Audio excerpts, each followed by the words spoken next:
မင်္ဂလာပါဒီနေ့ကျမတို့ဆွေးနွေးဖို့ရွေးထားတာကတော့တန်တကတုတ်ထဲကအကြောင်းအရာတချို့ပါ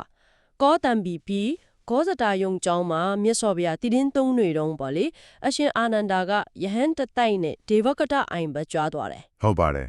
အဲ့ဒီမှာပြလက်ခတ်ကိုနားရောက်တော့လေတန်တကပရိပု္ပ္ပစရာရှိတယ်သူနဲ့သူ့ဖွဲ့အယောက်9ရှာလောက်ကဟိုတရားဓမ္မနဲ့မဆိုင်တဲ့လော်ကီစကားတွေပေါ့ကျဲကျဲလောင်လောင်ပြောနေကြတာနဲ့တွားကြုံတယ်အဲ့ဒီမှာအရှင်အာနန္ဒာကိုတန်တကကမြင်တော့သူ့လူတွေကိုအတန်တစ်ဖို့ပြောလိုက်တယ်ပြီးတော့ရိုးရိုးသေးသေးနဲ့နေရာပေးပြီးခွေကြီးဥကြိုပြုတယ်မှန်ပါတယ်ပြီးတော့သူကရှုံးတယ်သူတို့ပြောနေတဲ့အရေးမပါတဲ့စကားတွေခဏထားပြီးတော့မြတ်စွာဘုရားရဲ့တရားတော်ကိုဟောကြားပေးဖို့အရှင်အာနန္ဒာကိုတောင်းပန်တာပါလေဟုတ်ကဲ့အဲ့ဒီအခါမှာအရှင်အာနန္ဒာကမိန့်တာကမြတ်စွာဘုရားဟောခဲ့တဲ့အကျင့်2မျိုးအကြောင်းပြောပြမယ်ပေါ့တစ်မျိုးကမမျက်စောအကျင့်4မျိုးနောက်တစ်မျိုးကတက်တာရမရနိုင်တဲ့မျက်စောအကျင့်4မျိုးဒီကျင့်တွေကတီးနားလေတဲ့သူပညာရှိသူတွေအခက်တော့ကျင့်သုံးဖို့မတင်တော့ဘူးကျင့်ရင်လည်းကုသိုလ်တရားပြည့်စုံမှာမဟုတ်ဘူးဆိုတဲ့အချက်ကိုအလေးပေးပြောသွားတယ်ဟုတ်ကဲ့ဒါဆိုပထမဆုံးရှိတဲ့မမျက်တဲ့အကျင့်4မျိုးဆိုတာကဘာတွေလဲပထမတစ်ခုကဥစီဓာတိတီလို့ခေါ်တယ်ကံတရားတွေကံရဲ့အကျိုးဆက်တွေနှုတ်ဘွားဆိုတာတွေမရှိဘူးတတ္တမဆိုတာတေရင်ပြက်ပြီဒီလိုယူမျိုးပေါ့ဒါမျိုးသာမန်နေရဟန်းဝိရတာဘာတွေပဲမှရှိမှာမဟုတ်တာဘူးပေါ့အတိအကျပဲဒုတိယတစ်ခုကအကိရိယာတိတိကောင်းတာလို့ဆိုးတာလို့ဘာမှအကျိုးမရှိဘူးပြုလုပ်သူပြုလုပ်စေသူဆိုတာလည်းမရှိဘူးအဲ့လိုဆိုလို့တယ်ဒါဆိုရင်မကောင်းမှုလုပ်တဲ့သူနဲ့မလုပ်တဲ့သူကအတူတူပဲဖြစ်သွားမှာပေါ့နော်ဟုတ်ပါတယ်တတိယကအဟေတုကတိတိ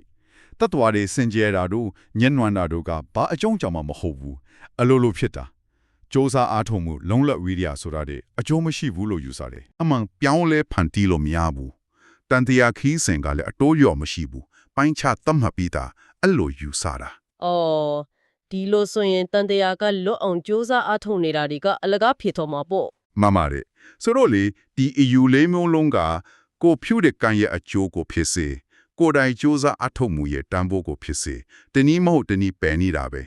ဒါကြောင့်ပညာရှိတဲ့သူကဒီလိုအကျင့်ဒီကိုစွန့်တယ်လို့အရှင်အာနန္ဒာကရှင်းပြတယ်ဟုတ်ကဲ့ဒါကဖတ်တပ၄မျိုးပေါ့နောက်ထပ်၄မျိုးတတ္တရမရစေနိုင်တဲ့မြတ်သောအကျင့်၄မျိုးဆိုတာကြတော့ဘလို့ကွာခြားသွားလဲအဲ့အရာတွေကတော့ဘာတွေလဲအဲ့ဒါတွေကတော့ဆရာလုတ်သူတွေရဲ့ချိုးယင်းချက်ကိုပို့ပြီးတော့ဦးတည်တယ်ပထမတစ်မျိုးကလည်းဆရာတယောက်ကသူဟာအလုံးစုံတည်တဲ့အကုန်မြင်တယ်လို့ဝန်ခံတယ်ကြွေးကြော်တယ်ဒါပေမဲ့လက်တွေ့မှာကြတော့ဆွန်ခန္ဓာအစင်မပြေဘူးခွေးကြိုက်ခံရတယ်လမ်းတွိုင်းလမ်းမဲရတယ်ဒီလိုအခက်ခဲတွေကြုံနေရတယ်ဆိုတော့ပြောတဲ့စကားနဲ့လက်တွေ့ဘဝကလုံးဝကွဲလွဲနေတာပေါ့ဟုတ်ပါတယ်ဒုတိယတစ်မျိုးကတော့သူများစီကကြားဘူးတဲ့စကားတွေဒါမှမဟုတ်ကျမ်းဂန်ထဲမှာပါတဲ့အတိုင်းကိုပဲဒါအမှန်ပဲဆိုပြီးတတိချယူဆပြီးဟောပြောရဲ့ဆရာမျိုးရဲ့အကျင့်ကြားစကားဆိုတာမှန်ညမလည်းမှန်မှာကိုကျမ်းစာကလည်းအသေးပဲကောက်လဲနိုင်တာပဲမှန်ပါတယ်တတိယတစ်မျိုးကကြတော့ကိုယ့်ရဲ့ကြံစီတွေးခေါ်မှုကိုယ့်ရဲ့ယုတိပေတာကိုပဲအခြေခံပြီးတော့ဒါအမှန်ပဲလို့ဟောပြောတယ်ဆရာကိုတွေးတာကြံတာကလည်းအမြဲတမ်းမှတ်နေမှာမမို့တာနော်ဟုတ်တယ်လေစတုထအမျိုးအစားကကြတော့ဆရာကပညာနှုံးတယ်ညံနေတယ်တေဝေတယ်အဲ့တော့တပည့်ကြီးကအရေးကြီးတဲ့မိခုံးတွေမင်းလာရင်တိတိကျကျမဖြေနိုင်ဘူးရှောင်းတင်းစကားတွေပြောတယ်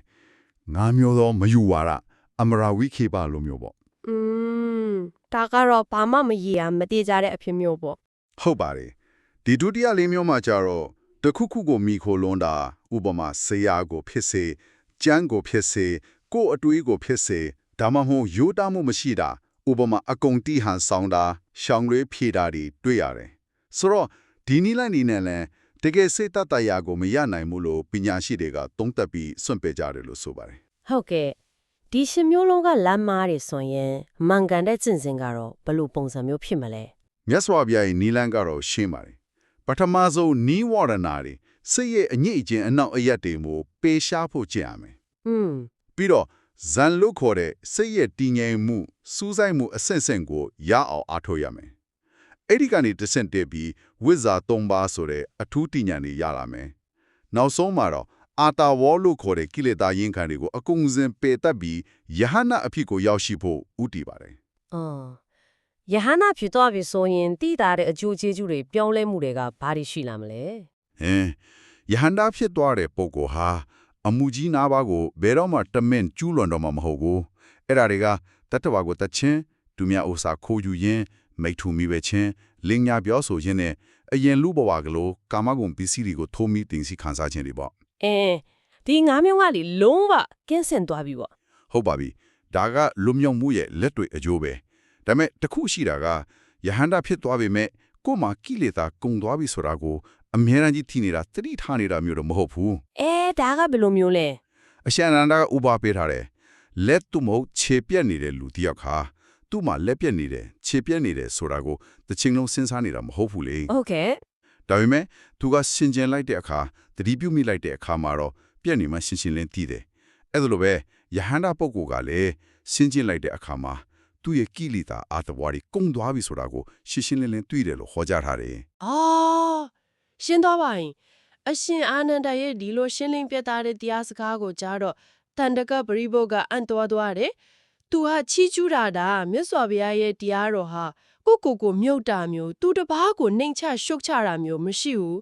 ဒါပေမဲ့ဒီတရားတန်းကျင့်သုံးလို့ကျွတ်တန်းဝင်သွားရဲ့သူတွေကတော့အများကြီးပဲဆိုပြီးတော့လေ ဟုတ်ပါတယ်သူကနိုင်ရှင်ပြသေးတယ်သူ့ရင်ဆရာဟောင်းတွေဖြစ်တဲ့နန္ဒဝက်ဆာကိတာတန်ဂေဆာမကလီကောဒါလာတို့ရဲ့အာဂျီဝကကွိုင်းသားတွေကသူတို့ဆရာတုံးကျော်ပဲတန်တရားကကျွတ်လွတ်တယ်လို့ပြောကြတာနဲ့တော့တခြားစီရွယ်ဆိုပြီးတော့ပေါ့ ဒါပေမဲ့စိတ်ဝင်စားစရာကောင်းတာကတန်တကကသူ့ရဲ့ပရိသတ်တွေကိုတော့မြတ်စွာဘုရားစီသွားပြီးတရားကျင့်ကြကိုတိုက်တွန်းလွတ်လိုက်တယ် သူကိုယ်တိုင်ကတော့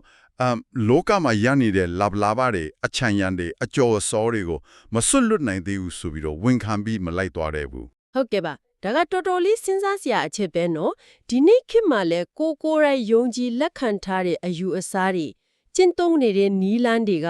တကယ်ပဲစိတ်ရဲ့ငြင်းချမ်းမှုတကယ်အကျိုးတရားကိုပေးရလားဆိုတာပြန်ပြီးတော့စမ်းစစ်ကြည့်သင့်တယ်လား ဟုတ်ပါတယ်လောကရဲ့ဆွဲဆောင်မှုတွေအကျိုးစီးပွားတွေနဲ့အမှန်တကယ်ချောလန်းတင်တဲ့လမ်းစဉ်ကြမှာ